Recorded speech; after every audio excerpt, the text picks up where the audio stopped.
kitu cha kushangaza? Kila kitu kinachotokea kwenye maisha yako kilianza kwanza ndani ya akili yako. Lakini watu wengi hawajui jinsi ya kuzungumza na akili yao ya ndani, na ndio maana wanaendelea kubaki pale pale. Lakini sikiliza hili vizuri. Mbinu ya 5 itabadilisha kabisa namna unavyofikiri na maisha yako yote. Usiondoke. Kaa mpaka mwisho. Akili yako ina sehemu 2. Akili ya kawaida na akili ya ndani. Na ukweli ni huu. Akili yako ya ndani ndiyo inaendesha maisha yako. Kila unachokifikiria mara kwa mara kinaanza kujenga maisha yako ya baadaye. Haijalishi ni mawazo mazuri au mabaya.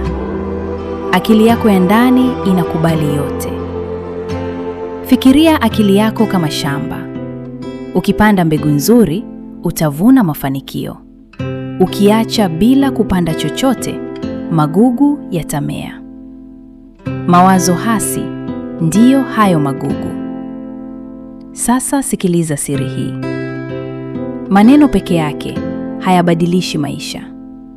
Ukisema nitafanikiwa, lakini huna hisia wala imani, hakuna kitakachotokea.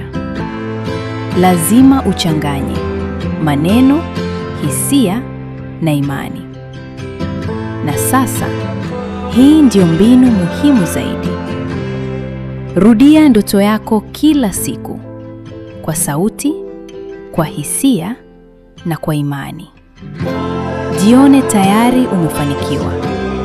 Hisi kama tayari umefika, kwa sababu akili yako ya ndani haitofautishi kati ya ukweli na unachoirudia kwa imani. Na hapo ndipo maisha yako huanza kubadilika. Sasa jiulize, ni mawazo gani unayorudia kila siku? Yanajenga maisha yako au yanakubomoa? Kama umefika hapa mpaka mwisho, andika kwenye comment, mimi ni mshindi. Na usisahau kulike, share na subscribe ili ujifunze.